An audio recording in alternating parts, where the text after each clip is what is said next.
Hello everyone. आज की video में हम कैपिटल गेन पे बात करेंगे, कैपिटल गेन की टाइप्स को देखेंगे और फिर कैपिटल गेन टैक्स को डिटेल से डिस्कस करेंगे और विद एग्जांपल्स समझने की कोशिश करेंगे कि कैपिटल गेन टैक्स क्या होता है।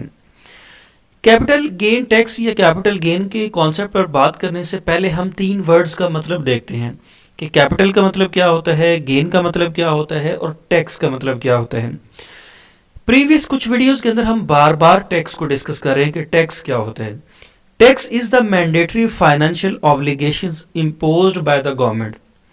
ठीक है, टैक्स जो होती है ये मैंडेटरी फाइनेंशियल ऑब्लिगेशंस होती हैं जो कि गवर्नमेंट इम्पोज करती है अपने शहरियों के ऊपर, ताकि वो गवर्नमेंट को कुछ फीस पे करें। और उसके अगेंस्ट क्या होता है कि जब गवर्नमेंट टैक्स कलेक्ट कर लेती है तो वो उस टैक्स को अपने सिटीजन्स के ऊपर, अपने कंट्री के अंदर डिफरेंट प्रोजेक्ट्स के ऊपर खर्च करती है। गवर्नमेंट उससे अपना बजट बनाती है। तो टैक्स एक तरह की गवर्नमेंट की फीस होती है जो वो चार्ज करती है हमसे, डायरेक्टली और इनडायरेक्टली। ठीक है, अब बात करते हैं कैपिटल पे। कैपिटल क्या होता है? कैपिटल को कहते हैं प्रॉफिट, फाइनेंस, रेवेन्यू या पैसा।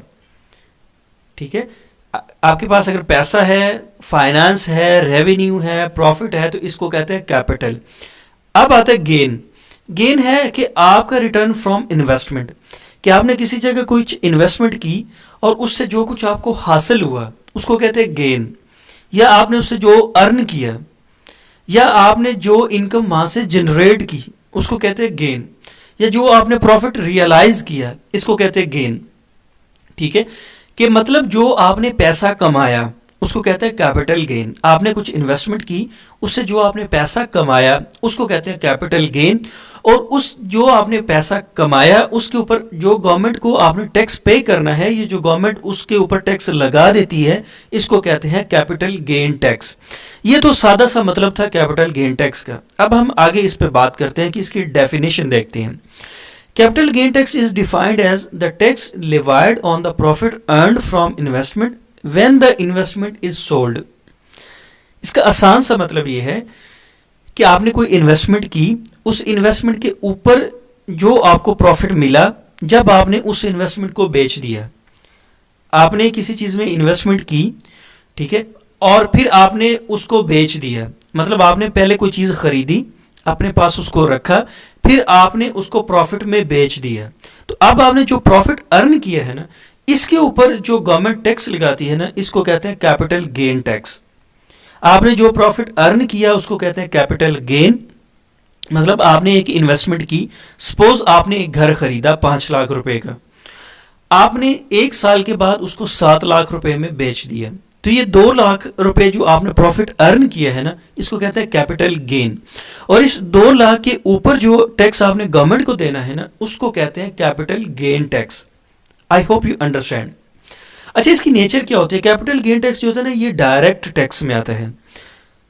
डायरेक्ट और इनडायरेक्ट टैक्स का क्या मतलब है कि डायरेक्ट टैक्स वो टैक्स होता है जो हम गवर्नमेंट को डायरेक्टली पे करते हैं। जो टैक्स पेयर गवर्नमेंट को डायरेक्टली पे करता है, इसमें कोई थर्ड पार्टी इन्वॉल्व नहीं होती।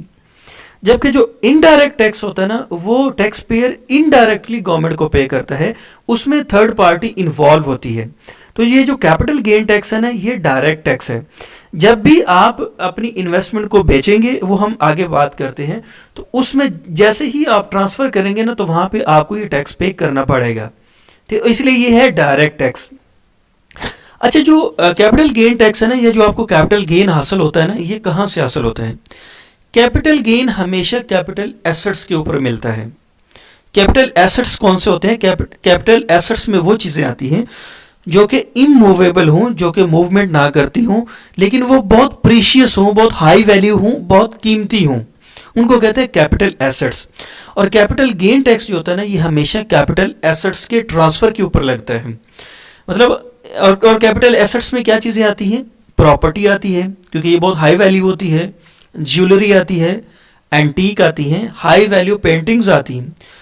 ठीक है, इंटरनेशनल जो एग्जीबिशंस होते हैं ना, उसमें पेंटिंग्स की वैल्यू बहुत ज़्यादा तादाद में होती है, बहुत महंगी वैल्यू होती है, लाखों डॉलर्स की पेंटिंग्स होती हैं। तो ये भी जो है ना, वो हाई वैल्यू पेंटिंग्स भी कैपिटल एसेट्स में आती हैं। इसके अलावा बॉन्ड्स हैं, स्टॉक है, शेयर्स हैं, म्यूचुअल फंड्स हैं। ठीक है। तो इनके ऊपर आपको कैपिटल गेन टैक्स पे करना होता है जब भी आप इन चीज़ों को बेचते हैं, किसी को ट्रांसफ़र करते हैं, तो इस पे जो आप प्रॉफिट अर्न करते हैं उसके ऊपर गवर्नमेंट टैक्स इम्पोज करती है, जिसको कहते हैं कैपिटल गेन टैक्स। फर्ज करिए आपने एक पेंटिंग थी, उसको आपने 5 लाख रुपए का खरीदा, आपने अपने पास रखा, बाद में आपने उसको 7 लाख में बेच दिया या 6 लाख में बेच दिया, तो 5 लाख से ऊपर आपने जितना कमाया ना, जितना प्रॉफिट अर्न किया है, इसको कहते हैं कैपिटल गेन। और इसके ऊपर जब गवर्नमेंट टैक्स लेती है तो इसको कहते हैं कैपिटल गेन टैक्स। अच्छा, कैपिटल एसेट्स वो चीज़ें होती हैं जो कि बहुत कीमती हैं और इमूवेबल होती हैं। कैपिटल गेन टैक्स का अब हम इंटेंट समझते हैं कि कैपिटल गेन टैक्स जो है ना वो लगाया क्यों जाता है। उसका सबसे बड़ा जो मकसद होता है ना कैपिटल गेन टैक्स का, वो यही होता है कि जो गवर्नमेंट के प्रोजेक्ट्स होते हैं ना, उसको रन करने के लिए गवर्नमेंट को पैसा चाहिए होता है, और वो पैसा जो है वो टैक्सेस की मद में ही आता है, और हम डायरेक्टली या इनडायरेक्टली बहुत सारा पैसा गवर्नमेंट को पे कर रहे होते हैं टैक्सेस की मद में। तो कैपिटल गेन के ऊपर भी एक टैक्स होता है जिसको कहते हैं कैपिटल गेन टैक्स। अच्छा, अब हम कैपिटल गेन की टाइप्स को डिस्कस करते हैं कि कैपिटल गेन की टाइप्स क्या होती हैं। कैपिटल गेन की 2 टाइप होती है, एक को कहते हैं शॉर्ट टर्म कैपिटल गेन, दूसरे को कहते हैं long term capital gain. Short term capital gain का क्या मतलब है कि आपके के पास कुछ कैपिटल एसेट्स थे। फर्ज करें आपके पास एक घर था, आपने एक घर लिया, उसको आपने 3 साल से कम अरसे में बेच दिया प्रॉफिट पे, तो इसको कहते हैं शॉर्ट टर्म कैपिटल गेन, कि आपने लेस देन 36 मंथ्स उसको अपने पास रखा और बेच दिया, तो ये है शॉर्ट टर्म कैपिटल गेन। और अगर आप उसको 36 मंथ्स या इससे ज़्यादा रख के बेचते हैं तो ये होता है लॉन्ग टर्म कैपिटल गेन। इसमें ड्यूरेशन का फ़र्क होता है, शॉर्ट टर्म में जो कैपिटल एसेट्स है ना वो 36 मंथ से लेस होते हैं, और जो लॉन्ग टर्म में 36 मंथ या इससे ज़्यादा का होते हैं। अच्छा, फिर जो लिस्टेड सिक्योरिटीज़ होती है ना, उसके केस में जो शॉर्ट टर्म कैपिटल गेन होता है ना वो लेस देन 12 मंथ्स का होता है, और लॉन्ग टर्म कैपिटल गेन जो होता है ना वो ग्रेटर देन 12 मंथ्स का होता है। ये यहाँ पे एरर है, ये ग्रेटर देन और इक्वल टू 12 मंथ्स है। और लिस्टेड सिक्योरिटीज़ कौन सी होती हैं, उसमें बॉन्ड्स हो सकते हैं, म्यूचुअल फंड्स हो सकते हैं, शेयर्स हो सकती हैं। अच्छा, इसके अलावा कुछ अनलिस्टेड सिक्योरिटीज़ भी होती हैं। अनलिस्टेड सिक्योरिटीज़ के केस में जो शॉर्ट टर्म कैपिटल गेन है ना वो होता है लेस देन 24 मंथ्स, मतलब 2 साल का, और जो लॉन्ग टर्म कैपिटल गेन होता है ना वो लेस देन और ग्रेटर देन और इक्वल टू 24 मंथ्स होता है कैपिटल गेन। तो कैपिटल गेन की 2 टाइप हुई, एक को कहते हैं शॉर्ट टर्म कैपिटल गेन, दूसरे को कहते हैं long term capital gain. I hope you understand my point. Thank you very much.